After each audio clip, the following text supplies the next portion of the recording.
Hey guys, Youngblood with you for your Should You Buy video on the new GN ship, the STLYoungblood, which I'm sure we are going to need a lesson on how to pronounce, but I feel pretty good about that. It's made by Aopoa, or as my patrons have started to refer to this as, the STY, or the Sty Fighter, which I kind of like considering the look.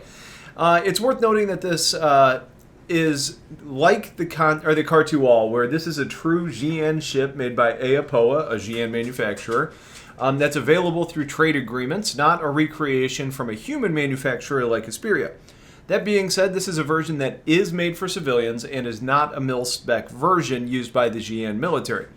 Now, the ship is for sale now for a cost of $220 standard or $195 if you want to do war bond with new money. The STLYoungblood is a medium fighter with a crew of one, coming in at 24 meters long, 23 meters wide, and 10 meters tall, with a total mass of about 106,000 kilograms. It has four primary thrusters that all feature the articulating bodies like we've seen on the Scout. And it actually states that these are kind of dual directional firing, and they're the most advanced ones with the greater range of motion than we've seen on any other ship that's in production. Now, read that to be as this ship should have really great control and maneuverability, but don't take that to assume that it's going to be the most maneuverable craft. Now, as far as components are concerned, it has a single small radar, a small computer, a small jump drive and tank, while bringing two small power plants and coolers, and four small fuel intakes. I take that to be one per main thruster. Now, in addition to the small components, we're also looking at this ship having a medium shield generator, which is good to see. And as far as the weapons are concerned, on this fighter, it comes with four size 3 laser repeaters, which is pretty significant. That's, if you think about the Saber with the four size 3 Panthers, I mean, it kind of falls right in line with that. Now, these repeaters are GN in design, and they actually feature a faster rate of fire than the human repeaters.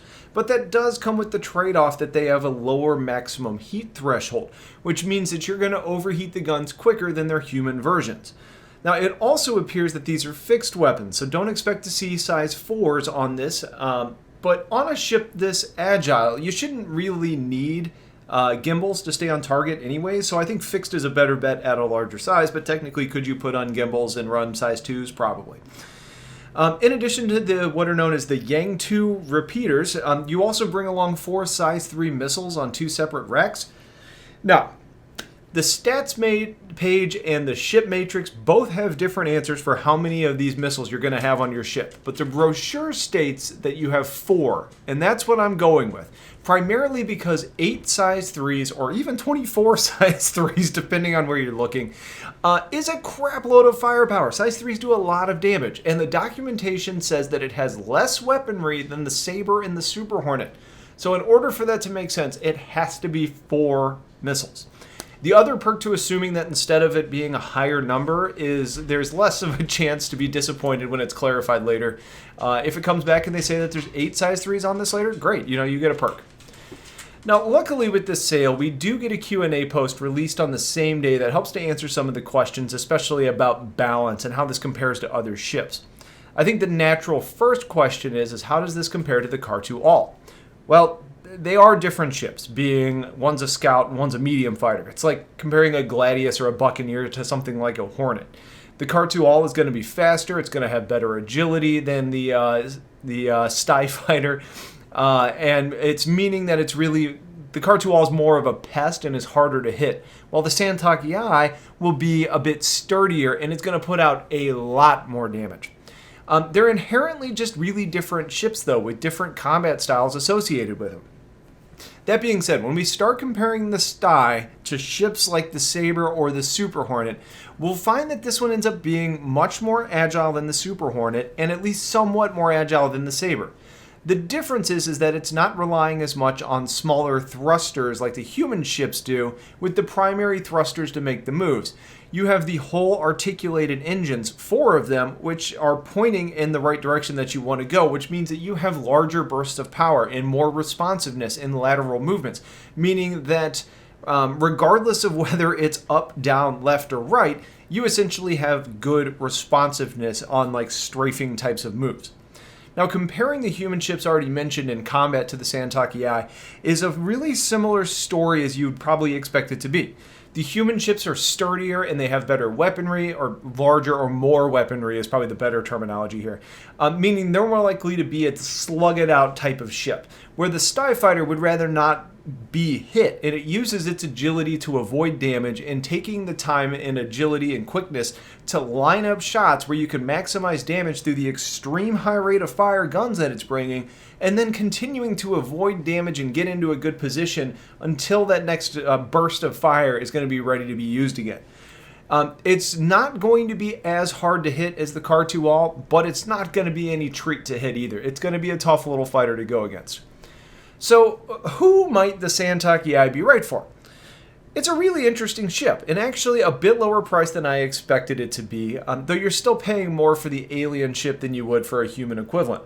Now, as far as the design is concerned, it's a cool look, but I still have some of the same concerns about the outreached arms and how that equates to a larger hitbox when you're looking head-on at the ship.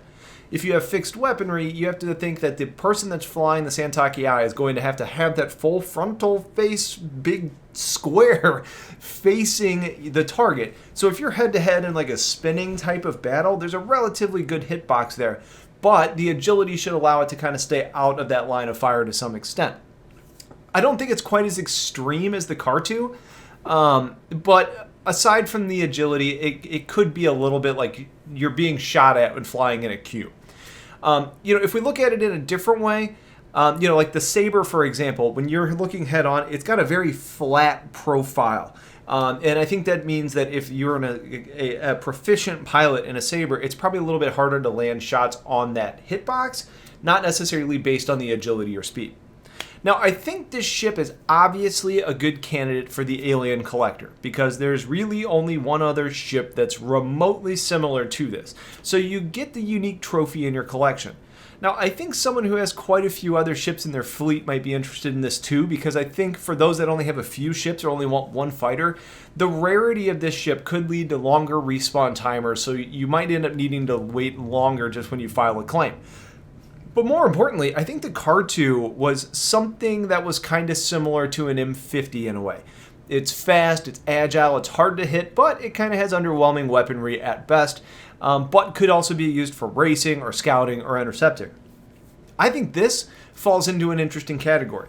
It's going to be more agile than a Saber. It's going to have more firepower than a Gladius. It's almost like a GN Buccaneer on a larger scale.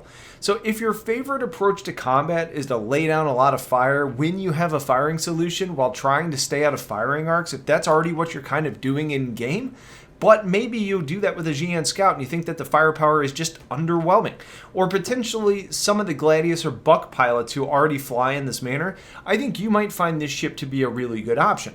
Now, it's quite a bit more expensive than both of those, but if you're not really averse to the cost, then it's essentially, I think, a nice upgrade. What you're doing with this is you're just trying to stay ahead in a turn battle, or even better, on the tail of someone you're following that can't shake you loose. And you're using these high rate of fire guns to drop the shields and then start damaging the ship, or just opening up an opportunity for that size 3 missile to get in and do the job, and those size 3 missiles do the job. So if you want a ship that you're going to be doing extended battle with, I don't think this is it. The human ships with more armor or more redundant systems or more missiles, they tend to have more sustainability to keep going for longer periods of time. Now, the Santoki Eye does come with laser repeaters. You're not hampered by ballistic ammo, even though you do have a limited number of missiles. But this is a ship that needs to be not outnumbered by much, and not plan on continuing in scenarios where sustained damage is a real possibility, because I don't think you have the durability to really just sit there and take a bunch of damage from a bunch of different targets. No, could you be outnumbered by 1 or 2?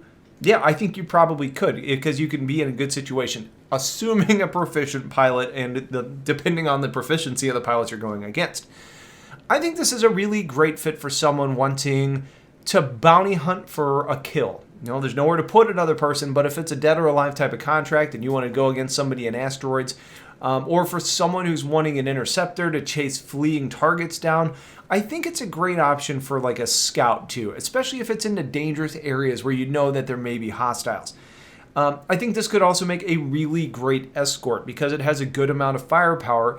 You can draw ships in using the better speed and agility, let the turret gunners on other ships get in and actually do the damage. If people try and run away, the speed on this is a projected 265 meters per second, so I think you could really chase them down and not let them escape. And then you're not really relying on being out for very long by yourself because you're part of a convoy. And I think that's the real key, is this ship is going to thrive in one-on-one situations with a highly skilled pilot at the helm, or in scenarios where there's other ships to be distractions and kind of be part of a supporting cast. So for me, I don't personally think that this ship has the value to make me say, yeah, go buy this thing. But that being said, it's intriguing if your use cases match what I already discussed. Obviously, if you're looking for cargo, exploration, or mining, or anything that falls outside of combat, escort, scouting, this is not really the ship for you. So that's going to be it for now, but stay tuned because I'm going to have a lot more coming your way either from 3.3.6 or the Expo and just more on this ship as we get more information. If you guys have questions, put them in the comments, and if you've got differing opinions, please let me know. Otherwise, have yourselves a wonderful night and take care.